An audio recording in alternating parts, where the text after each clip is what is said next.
오늘은 하나님 나라 이야기 21번째 시간입니다.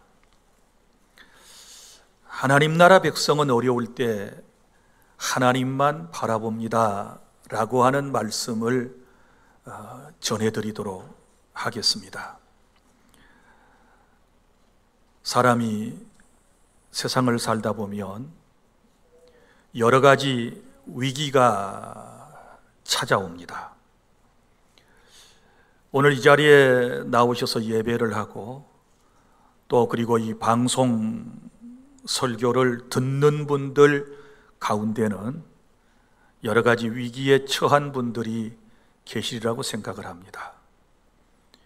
어떤 분은 최근에 암이라고 하는 판정을 받고 굉장히 당혹해 하시는 분들도 있을 것입니다. 건강에 늘 자신을 가지고 살았는데 원치 않는, 뜻하지 않는 질병에 걸렸다는 그런 확진을 받게 되었을 때 사람은 누구나 충격을 받습니다. 그리고 또 어떤 분은 오랜 동안 자신의 질병으로 인하여 날마다 하루하루를 힘들게 살아가시는 분들도 계실 것이고, 또 어떤 분들은 수술을 눈앞에 두었거나 수술 이후에 회복을 바라며 지금 하루하루를 기도하며 살아가시는 분들도 있을 것입니다. 우리 가운데는 뜻하지 않는 사고를 당하여 정신적으로, 육체적으로 장애를 입은 분들도 있습니다. 어떤 분들은 실직의 위기에 있고 사랑했던 사람, 사랑하는 사람과 이혼을 하고 이별을 하고 또 사별을 경험한 사람도 있고, 또 가정의 위기를 지금 지나고 있는 분들도 있을 것입니다. 경제적으로 매우 어려운 상황에 처한 분들도 우리 가운데는 있다는 것을 알고 있습니다. 실직의 위기뿐만 아니라 또 벌려놓은 사업도 제대로 잘 안 되고, 벌이도 예전처럼 그렇게 수입이 많이 들어오는 것도 아니고 쓸 곳은 더 많아졌고, 그래서 경제적으로 힘들다는 분들이 있습니다. 또 어떤 사람들에게는 어느 날 갑자기 뜻하지 않게 들려온 어려운 소식들을 접하고 매우 당혹해하는 분들도 있을 것입니다. 내 삶에 늘 기쁜 소식, 좋은 소식, 행복한 소식이 전해지면 얼마나 좋겠습니까마는 원치 않게 우리는 여러 가지 비보를 들을 때가 있을 것입니다. 뿐만 아니라 어떤 사람들은 법정 소송에 휘말려서 그 마음에 부담이 되는 경찰서에 가서 조서를 받고 검사 앞에 불려가기도 하고, 또 재판정을 드나들면서 말로 형용할 수 없는 스트레스를 받는 분들도 우리 가운데 있을 수 있습니다. 어떤 분들은 가족이 이단에 빠져서 어떻게 하든지 꺼내와야 되겠는데 아무리 말을 해도 듣지 않고 이단에 한번 빠진 다음에는 가정도 소홀히하고 그리고 인생을 제대로 살아가지 못하는 그런 모습을 보며 피눈물을 흘리는 그런 분들도 계실 것입니다. 어떤 사람들은 부모님을 모시고 있는데 안타깝게 부모님이 치매에 걸려서 자꾸 이상한 행동을 하고 이상한 말씀을 하실 때마다 마음에 상처를 입고 참 힘들어요. 요양병원에, 요양원에, 요양시설에 모셔야 할 것인지 아니면 내가 계속해서 보살펴 드려야 할지, 이런 문제 때문에 가족 간에 갈등이 생긴 분들에게도 위로의 말씀을 드립니다. 뿐만 아니라 여러분들의 배우자 가운데 또 가족 가운데 누군가가 우울증으로 시달려서 세상과 벽을 쌓고 밖으로 나가지 않고 늘 침울하고 우울한 표정으로 하루하루를 살아가는 그런 모습을 보면 정말 속이 터질 거라고 생각을 해요. 그런 분들에게도 위로의 성령이 함께 하시기를 바랍니다.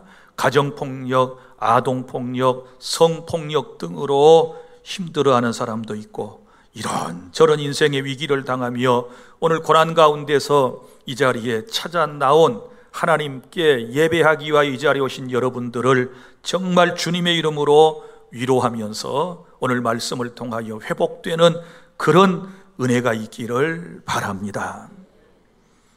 사랑하는 여러분, 인생의 위기가 찾아오면 사람들은 한결같이 이렇게 말합니다. 왜 하나님 내게만 이런 고통을 주십니까? 왜 하필이면 저입니까? 왜 내가 이런 아픔을, 내가 왜 이런 환경에 처해야 합니까? 라고 우리는 따지듯이 불평을 늘어놓을 때가 있습니다.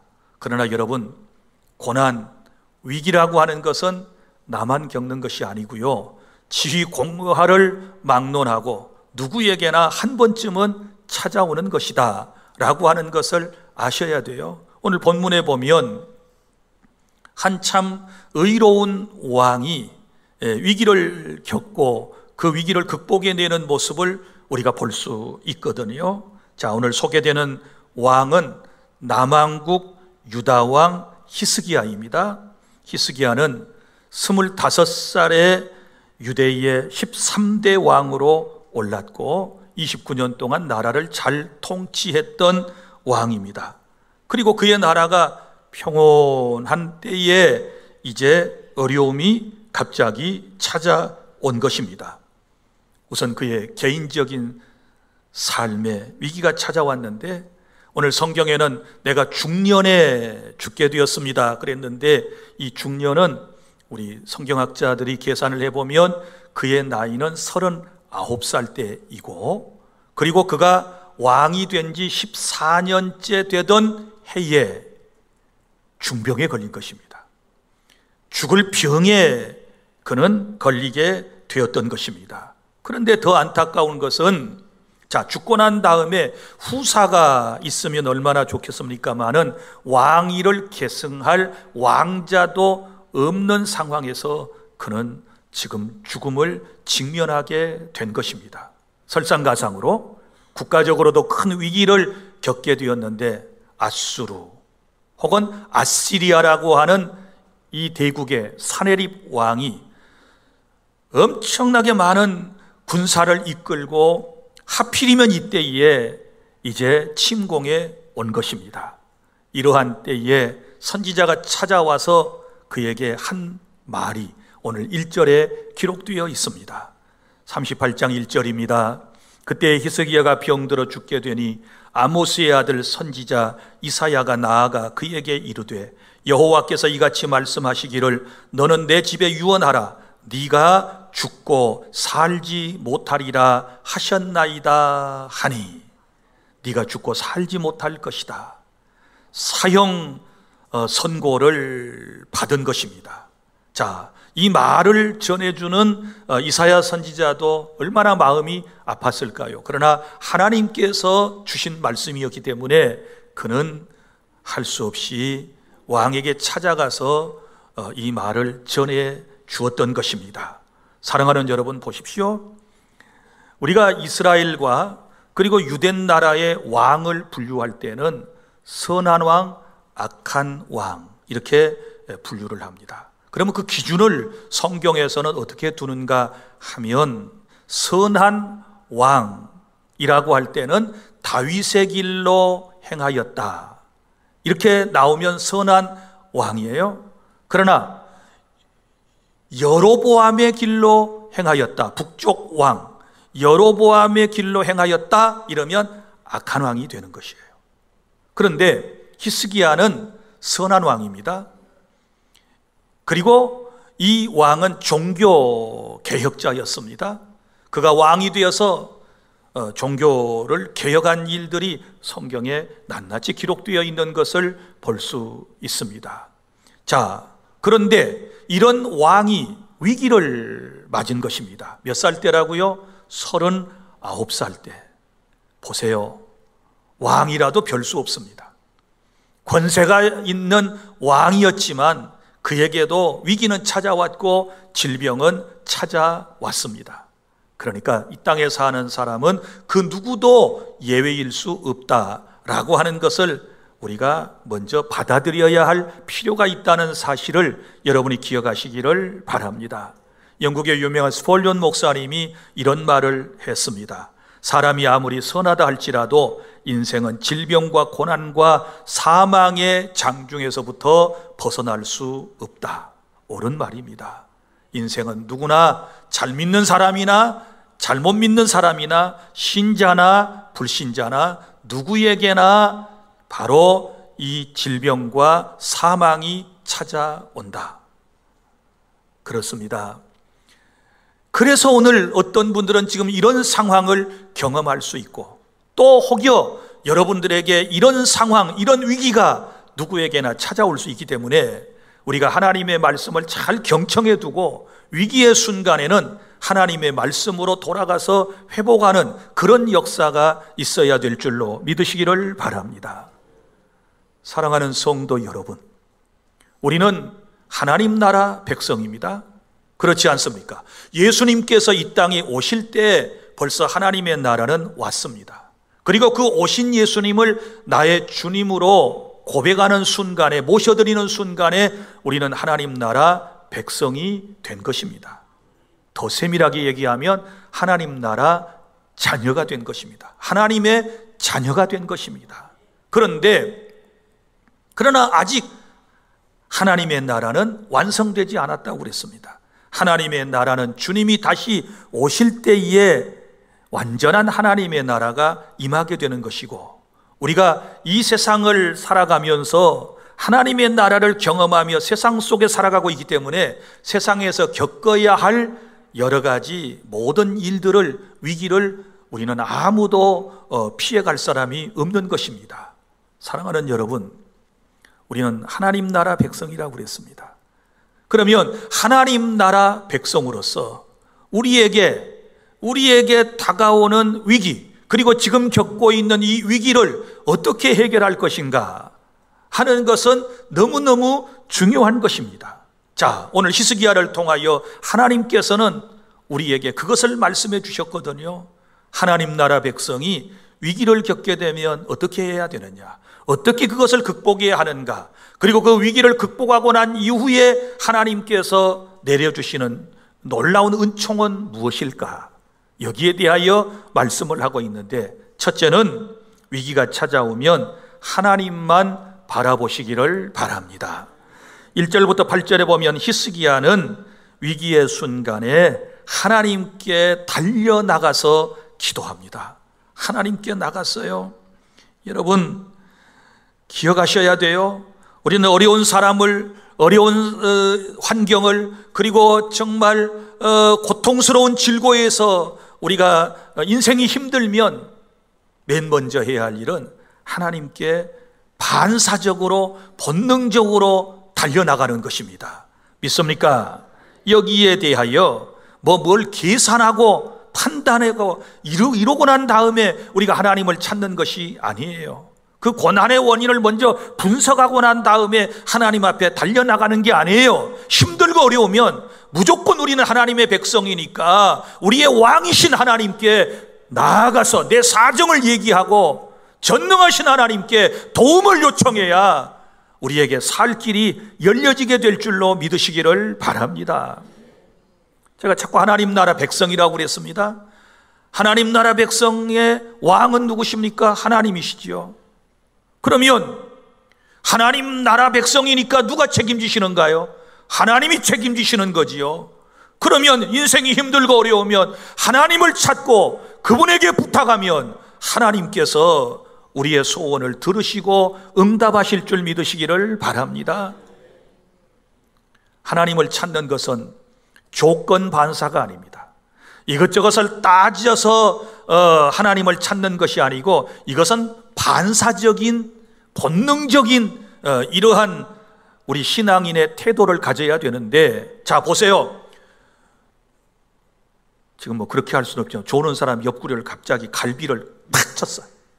그러면 어떻게 반응할까요? 아야! 아야! 쳐볼까요?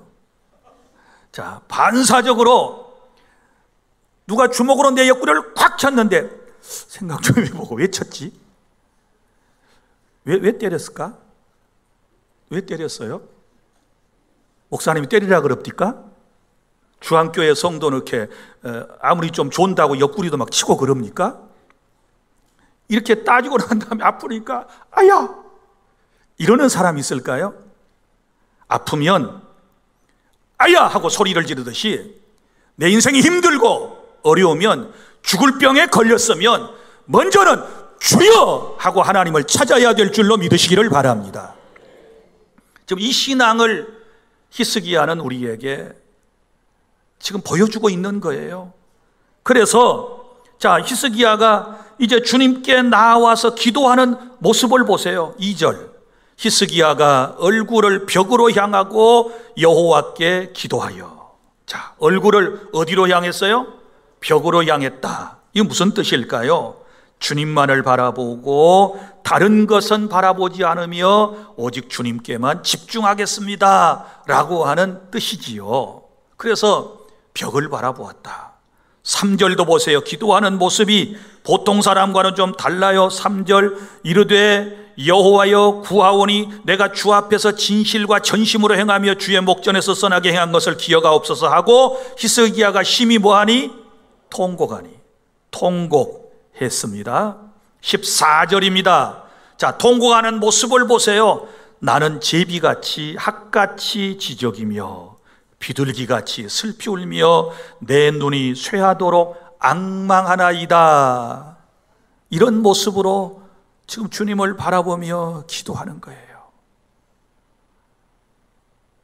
이런 기도에 주님이 어떻게 반응하실까요? 응답하시는 거지요. 이런 모습을 주님이 보고 계셨을까요? 그럼요, 보고 계셨습니다. 그리고 이렇게 말씀을 합니다. 4절과 5절, 이에 여호와의 말씀이 이사야에게 임하여 이르시되 너는 가서 히스기야에게 이르기를 내 조상 다윗의 하나님 여호와께서 이같이 말씀하시기를 내가 내 기도를 들었고 내 눈물을 보았노라. 내가 내 수완에 15년을 더하고. 할렐루야. 하나님께서는 눈물로 기도하는 모습을 보고 그의 기도를 들으셨다. 여러분, 우리의 기도가 이래야 돼요. 우리가 하나님을 찾는 것이 이래야 되는 거예요. 그래야 주님의 놀라운 역사를 체험할 수 있는 줄로 믿으시기를 바랍니다. 그런데 요즘 성도들에게는 이런 모습이 잘 안 보여요. 내가 금요일에도 눈물에 대한 이야기를 설교를 했거든요. 자, 예수님께서 십자가를 지고 골고다로 올라가실 때에 예루살렘의 딸들이 막 엉엉 울고 난리가 났어요. 그러니까 예수님께서 예루살렘의 딸들아 나를 위하여 울지 말고 너와 내 자녀를 위하여 울라, 이렇게 말씀하셨다는 제가 메시지를 금요일 저녁에 전했거든요. 자, 주님은 울라고 말씀하셨. 나를 위하여 동정의 눈물 흘릴 필요가 없어. 이제는 나를 위하여 우는 것이 아니고 너와 내 자녀를 위하여 울어라. 주님이 이렇게 말씀을 하셨거든요. 왜요? 눈물의 기도에 진심이 담겨 있고 눈물의 기도에 애절함이 있고 눈물의 기도는 주님의 보좌에 상달되고 눈물의 기도를 주님께서 들으시고 응답해 주시기 때문인 줄로 믿으시기를 바랍니다. 그런데 여러분, 인생의 최대의 위기를 지금 겪고 계시면서 이런 눈물이 있는가요? 여러분, 옛날에는요, 우리 부인들의 모습을 보면 부흥회나 교회 올 때 보면 눈화장하고 오잖아요. 여기다가 처마 둘러서 깜빡깜빡한 거 마스카라, 그 안에 눈꺼풀에다가 아이라인, 그 다음에 이쪽에 새카만 거 좀 아이섀도우 이런 거 발라가지고 이렇게 와요. 그럼 수검쟁이 같은 게 바르잖아요, 이렇게 마스카라에도. 그러면 은혜를 받고 막 애절함으로 기도를 한참 하고 나면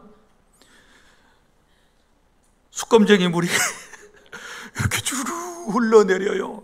그것도 모르고 울고 있는 거야. 얼마나 힘들면. 근데 최근 나는 그런 사람을 본 적이 없기 때문에 지금 내가 이 얘기를 해요. 여전히 울었다는데 눈이 깔끔해. 마스카라 그대로 붙어 있고, 숯검쟁이도 여기 안 묻어 있고. 아니, 애절하게 기도했으면 목도 좀 잠긴 듯 해야 되고, 목이 여전히 칼칼해. 아마 찬양대라 찬양을 또 해야 되니까 아낀지 모르겠지만, 선교단들께서 찬양을 해야 되니까 목을 아끼는지 모르겠지만, 무슨 통성 기도를 하고 막 울고불고 기도했다고 하는데도 보면 목소리는 카랑카랑하고 눈가에는 아무것도 흔적이 없어. 주님은 내 눈물을 보았노라. 믿습니까? 그렇다고 해서 오늘부터 이제 일부러 칠하고 와가지고 막 이렇게 일본 뭐 인형 있어. 그런 인형, 그런 화장법도 있어. 그 사람들이 이렇게 흐르고 다니면 사람들이 뭐라 그럴까? 좀 닦으라. 사랑하는 여러분, 내가 하도 안타까워서 하는 소리예요. 아프면 소리를 지르세요. 아프면 주님을 찾으세요. 주님 앞에 오세요. 다른 것 바라보지 말고 오직 하나님만을 바라보세요. 자, 우리의 영혼은 하나님을 바라보지만 우리 또 기도할 때는 어떻게 해요? 눈을 딱 감고 기도하거든요. 자, 눈 뜨고 기도합니까? 눈 감고 기도합니까? 자유예요. 눈 감고 기도하라는 말도 없는데 우리는 기도합시다 그러면 습관적으로 눈을 딱 감어. 눈을 딱 감습니다. 그러면 보세요. 눈 감는 이유가 뭐예요? 세상 바라보지 않고 나는 오직 하나님만을 바라보고 집중하겠습니다 라는 그런 뜻 아니겠어요? 그러면 우리가 힘들고 어려우면 주님 바라보고 부르짖어 기도해야 되지요. 옛날 성도들은요, 힘들고 어려운 일이 생기면, 죽을 병에 걸리면 기도라도 하다 죽자 그래가지고 기도원으로 올라갔어요. 그리고 조금 건강이 이제 금식해도 될 분들 같으면 금식 기도를 했어요. 그리고 교회당으로 와서 작정 기도를 합니다. 그리고 기도실에 들어갑니다. 자기 집에 기도하는 골방을 만들어 놓고 문을 걸어 잠그고 하나님의 응답이 임할 때까지 거기서 몸부림치며 기도하고 나와요. 하나님께서 그런 모습을 보시고 응답하셨음을 믿으시기를 바랍니다. 사랑하는 여러분, 예수님께서 야고보를 통하여 5장 13절 저는 기도할 것이요 병든 자가 있느냐 저는 기도할 것이요 이렇게 말씀을 하셨습니다. 병들어서 인생이 힘들면 여러분 기도하셔야 돼요. 하나님 앞에 엎드려 간구하시기를 바랍니다. 그런데 여러분, 히스기야는 이 질병으로 인하여 오히려 하나님께 달려나가는 계기가 됐지만 어떤 사람은 질병으로 인하여 오히려 하나님께 나아가지 못하고 길이 탁 막혀버린 분들이 더러 있어요. 왜 내가 병들었습니까? 왜 내가 고통을 받아야 합니까? 왜 저입니까? 나보다 더 예수 엉터리로 믿는 사람도 있고 안 믿는 사람도 심지어 있고 그러는데 왜 저입니까? 이렇게 항변하기도 하지만 나중에 깨달아 놓고 보면 이 모든 것이 하나님의 은혜이고 하나님의 속 깊은 뜻이 있으셨다는 사실을 깨닫고 감사하게 될 줄로 믿으시기를 바랍니다. 하나님 나라 백성은 어려운 일이 생기면 다시 말하지만 무조건 하나님께 달려와서 엎드리고 하나님만을 바라보며 눈물로 간구하며 부르짖을 때 하나님께서 응답해 주실 것입니다. 인생길 험하고 마음 지쳐 살아갈 용기 없을 때 주님께로 나오셔야 돼요. 십자가 밑으로 나오셔야 돼요. 은혜의 보좌 앞으로 오셔야 돼요. 기도하는 자리에 오셔야 돼요. 예배의 자리에 오셔야 돼요. 그래야 내 인생에게 살 길이 열리고 회복이 열리고 하나님께서 뜻하신 바를 하나님께서 나를 통하여 이루어 주실 줄로 저는 믿습니다. 둘째로 9절부터 22절까지 위기 후에 더 큰 하나님의 은혜를 체험하게 하십니다. 위기 후에 더 큰 하나님의 은혜를 체험하게 하시는데요. 자, 여기 말씀에 보면 히스기야가 이제 사망 선고와 같은 메시지를 받았잖아요. 너는 이제 유언해라. 너 죽고 살지 못할 거야. 하나님이 그렇게 말씀하셨어. 라는 청천벽력 같은 그런 말을 듣게 되었을 때, 병으로 죽게 되었다는 말을 듣게 되었을 때 그는 처음에 나는 하나님께 버림받았구나 이렇게 생각했어요. 그리고 중년에 몇 살 때? 39살 때 죽는다는 것이 너무너무 서러웠던 거예요.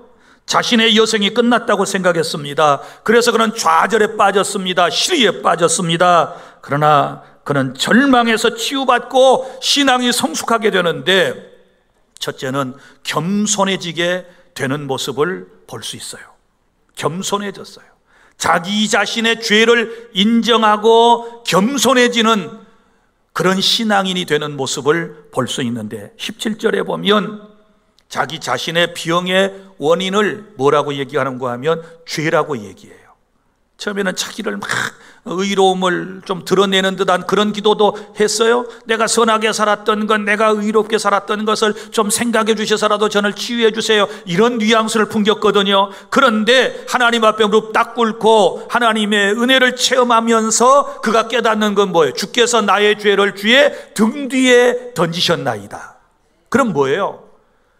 자기의 이 고통스러운 삶이, 이 질병으로 인한 이 엄청난 고통이 죄와 무관하지 않다, 자기 자신의 허물과 죄와 무관하지 않다는 것을 깨닫고 지금 겸손해지는 모습을 볼 수 있거든요. 그런데요, 여러분 이거 아셔야 돼요. 누군가가 아픈 사람이 있을 때 본인이 스스로 깨닫고 말하기 전까지는 옆에서 아내든 그리고 부인이든 남편이든 자식이든 부모든 함부로 말하면 안 돼요. 예? 너 기도 안 하더니 그러구만. 당신 기도 안 하더니 이런 몹쓸 병에 걸렸구만. 이렇게 얘기하면 안 되는 거예요.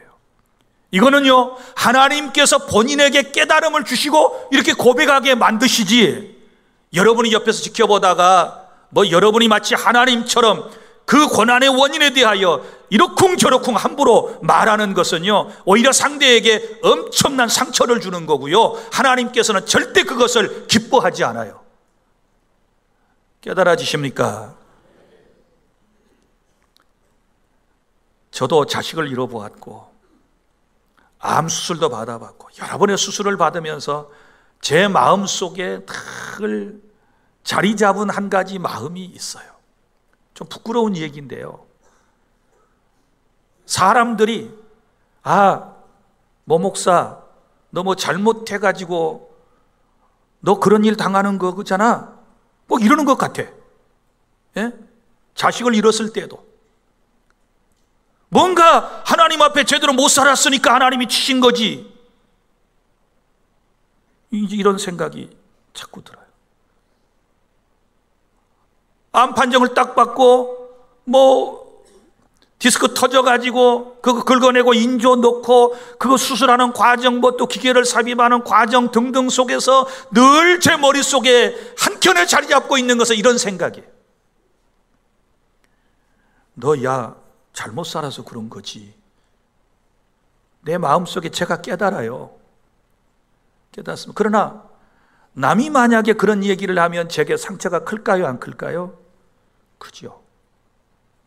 그러니까 타인의 고난에 여러분 절대 끼어들지 말고, 관여하지 말고, 함부로 말하지 말고 기도하면 될 것을, 쓸데없는 말 툭툭 던졌다가 상대방의 마음도 아프게 하고 더 병들게 만들면 안 되는 거예요.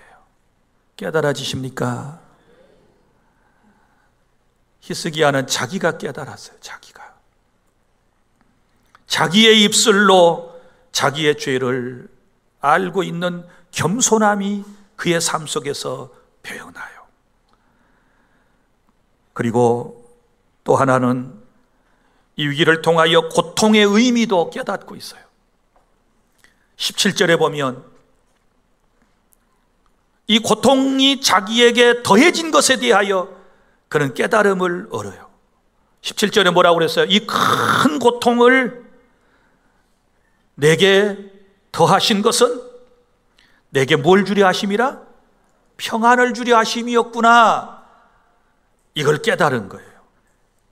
아팠을 때 하나님 앞에 나아갈 때 무슨 원인을 깨닫고 나아가는 거 아니라고 그랬어요?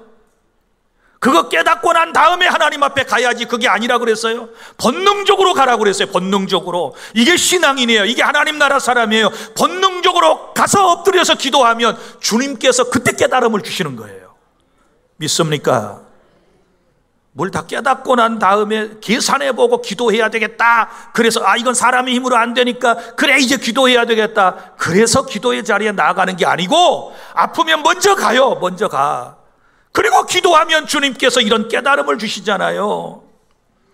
보옵소서, 내게 큰 고통을 더하신 것은 내게 평안을 주려 하심이라. 평안, 영적인 은혜를 주시려고.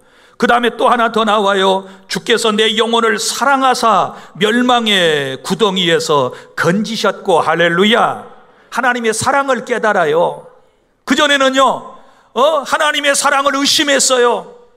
내가 하나님 잘 믿었는데, 잘 섬겼는데, 선한 정치를 했는데 왜 이런 불평스러운 얘기를 늘어놓았던 것을 볼 수 있는데, 이제는 그렇게 생각하지 않아요. 이게 주님의 사랑이셨구나. 주님이 나를 여전히 사랑하시구나. 건강할 때든지 병들었을 때든지 주님은 여전히 나를 사랑하고 계시는구나. 나를 구원해 주시는구나. 이렇게 깨닫는 거예요. 그러니까 위기에는 우리에게 깨달음의 은혜를 체험하게 해요. 믿습니까? 못 깨달았던 것을 깨달아요. 그리고 세 번째는 19절부터 20절에 보면 감사하고 있어요. 감사. 18절부터 볼까요? 수월이 주께 감사하지 못하며 사망이 주를 찬양하지 못하며 구덩이에 들어간 자가 주의 신실을 바라지 못하다. 이 말은 무슨 말이에요? 죽은 사람은 감사 못한다 그 말이에요. 그러나 오직 산 자는 오늘 내가 하는 것과 같이 주께 감사하며 주의 신실을 아버지가 그의 자녀에게 알게 하리이다. 할렐루야. 영적으로 육적으로 살아있는 사람이 감사할 수 있는 거예요.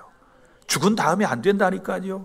그러니까 여러분이 살아있다고 느껴지시는가요? 살아계신가요?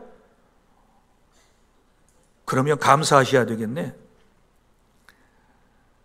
우리 미국에 있는 외손녀 김하미가 지네 친 할머니가 우리 나이로 104살에 돌아가셨어요.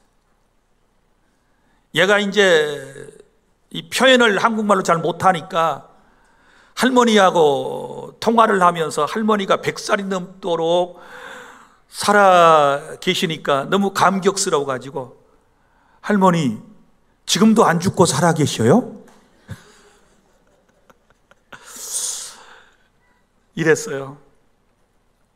아직도 안 죽고 살아 계시냐고. 그 애들이 말을 이제 미숙하게 표현하니까 그러지요. 자, 여러분, 죽은 사람은 감사 못하고 살아있는 사람이 감사한다. 지금 살아있는 거 감사하시기를 바랍니다. 이것이 행복이에요. 이게 큰 하나님의 은총이에요. 그 다음에 기도의 특별한 응답을 네 번째 체험을 해요. 기도의 특별한 은총이 여기 이제 세 가지로 나타나는데, 먼저는 병에서 걸려 죽을 뻔했다가 나았다라고 하는 하나님께서 증거를 어떻게 보여주시느냐, 여기 8절에 나와요. 보라, 아하스의 해시계에, 아하스는 왕이에요. 왕이 만들어 해시계에 나아갔던 해 그림자를 뒤로 10도를 물러가게 하리라 하셨다 하라 하시더니, 이에 해시계에 나아갔던 해 그림자가 10도를 물러가니라. 이게 무슨 얘기인가 그러면, 해는 동쪽에서 떠서 서쪽으로 져요.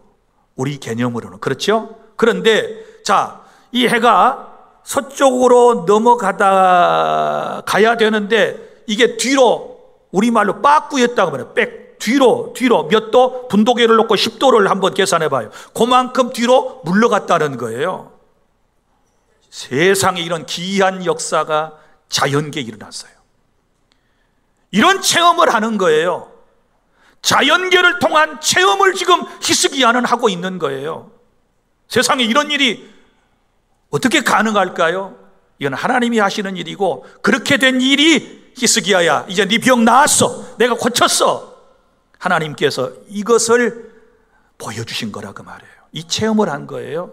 그러니까 기도의 응답은 신비한 체험으로 우리에게 올 수 있어요. 우리가 상상을 초월한 응답이 우리에게 올 수 있어요. 그 다음에 두 번째 특별한 체험은 바로 육체의 질병이 치유를 받습니다. 병이 깨끗하게 나아요. 5절 볼까요? 5절. 자, 너는 가서 히스기야에게 이르기를 내 조상 다윗의 하나님 여호와께서 이같이 말씀하시기를 내가 내 기도를 들었고 내 눈물을 보았노라. 내가 내 수 안에 15년을 더하고, 할렐루야, 병도 고쳐주시고 생명을 15년 동안 더 연장해 주셨다. 할렐루야. 그런데 하나님께서 병을 치유하시는 방법은 다양해요. 한 가지 방법만 아니에요. 자, 말씀으로도 치유하십니다. 아무런 매개체 없이도 하나님께서 어떤 사람의 질병을 치유해 주실 수 있어요. 심지어 기도하지 않은 사람 질병도 치유할 수가 있어요. 그리고 여기서 기도했는데 전혀 다른 장소에서 응답의 역사가 일어날 수도 있어요. 그런데 이사야의 경우는 어떻게 했느냐, 저기 히스기야의 경우는 어떻게 치료하셨느냐, 여기 나와요. 21절.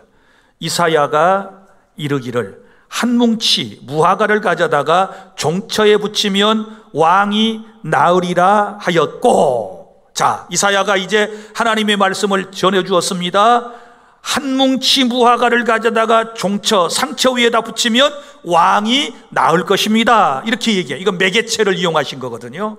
그러니까 하나님께서는 우리가 기도하면 우리의 질병을 그 어떤 매개체 없이도 치유하실 수 있으시다 그랬습니다. 그러나 대부분은 현대에서도 의술을 통하여, 의사를 통하여, 그리고 약을 통하여, 여러 가지 식품을 통해서, 운동요법을 통해서, 다양한 방법들을 통해서도 우리 하나님께서 치유하신다는 사실을 믿으시기를 바랍니다. 여기 무화과에 뭐 능력이 있는 거 아니에요. 오늘 또 집에 가서 무화과 또 다 따다가 붙여봐라. 쓰럽지만 되게 쓰럽고 끈질끈질할 거예요. 무화과 발라본 적 있나요?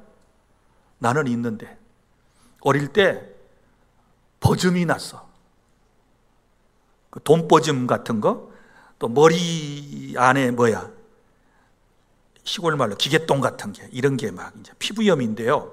이러면 우리 파평윤 씨 어머니께서 생 무화과를 따다가 그 찐을 막 발라. 얼마나 쓰리고 아픈지.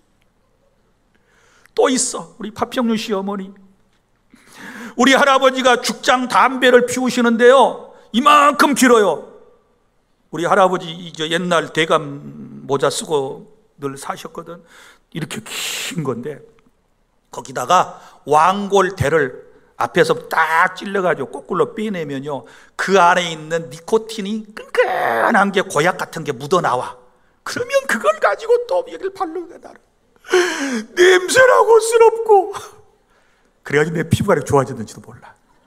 탱탱하죠? 꼭 태반 바른 것 같지? 하얗죠? 비웃는 사람은 아주 심통이 못돼 먹은 사람. 아, 이럴 때, 그래서 그럴 수도 있겠구나, 이렇게 생각하면 얼마나 좋아요. 나는 그런 것도 발라봤어요. 집에 가서 무화과 바르면, 또 한때는 또 이런 것이 있었어요. 무슨 기도원에선가 밀가루를 반죽해 가지고 아픈 데다가 밀가루 붙이면 다 낫는다 그래가지고 막 밀가루 붙이는 또 막 열풍이 있었어요. 에이구, 또 밀가루 붙여가지고 낫는 것도 있어요. 이 고름 같은 골문 걸 또 빼낼 때는요, 그것도 밀가루를 붙였다가 이렇게 놔두면 빨려 나오기도 하고 그런 걸 보기도 했어요.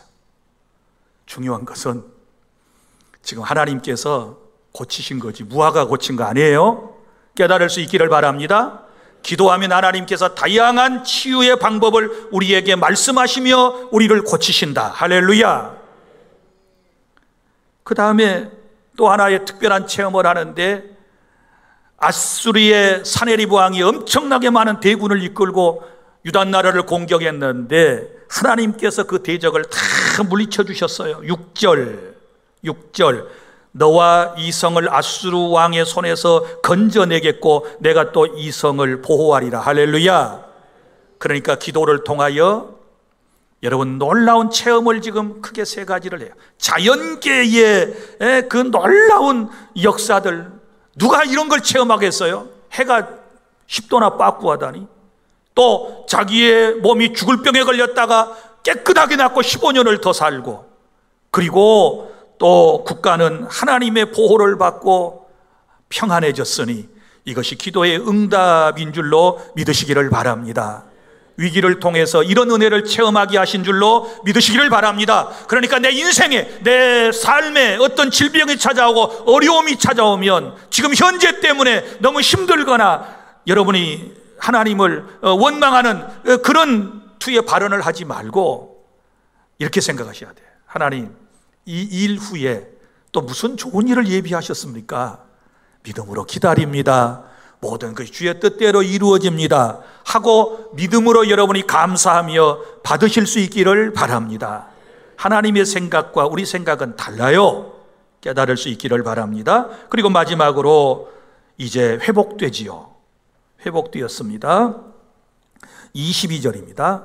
히스기야도 말하기를 내가 여호와의 전에 올라갈 징조가 무엇이냐 하였더라. 그러면 무슨 얘기인가 하면 히스기야가 병들어서 지금 못하는 게 하나가 있어요. 그건 성전에 가서 제사를 못 드려, 아프니까. 하나님 앞에 나가서 지금 예배를 못 드리는 그런 안타까움이 이 말씀 속에 있는 거예요. 그러면 낫기만 하면, 하나님이 고쳐주시면 그는 성전에 달려가서 하나님께 예배하겠습니다, 이런 말씀이거든요. 그래서 나아서 그는 하나님의 성전에 올라가서 하나님께 예배하게 된 줄로 믿으시기를 바랍니다. 오늘 우리가 이 자리에 나온 것은 하나님의 은혜인 줄로 믿습니다. 하나님께서 자유를 주셨고 우리에게 믿음을 주셨고 우리에게 건강을 주셨기 때문에 오늘 이 복된 자리에서 저와 여러분이 예배하고 있는 줄로 믿으시기를 바랍니다. 자유가 속박을 당했다든지 우리가 육신적으로 정말 힘들고 어려운 상황이라면 여기 못 와요. 못 옵니다. 어떻게 걸어서 옵니까? 어떻게 차 타고 옵니까? 하나님께서 이 복된 자리에 나올 수 있는 은혜를 주셨으니 이 자리에 있는 것이 여러분 너무너무 감사한 것이라는 것을 기억하고 오늘 모든 영적 육적인 것을 회복하는 그런 은혜가 있기를 바랍니다. 말씀을 맺습니다. 위기는 누구에게나 있을 수 있습니다. 위기가 찾아오면 본능적으로 주님을 찾아 주님만을 바라보고 기도하시기를 바랍니다. 위기는 나를 하나님 앞으로 인도하는 것이고 내 삶의 놀라운 체험을 하게 만드는 것이며 나를 회복시켜 주신다는 사실을 믿고 어떤 위기도 오늘 주신 말씀 따라 잘 극복해내는 그런 은혜가 여러분 모두에게 함께 하시기를 바랍니다. 기도하겠습니다.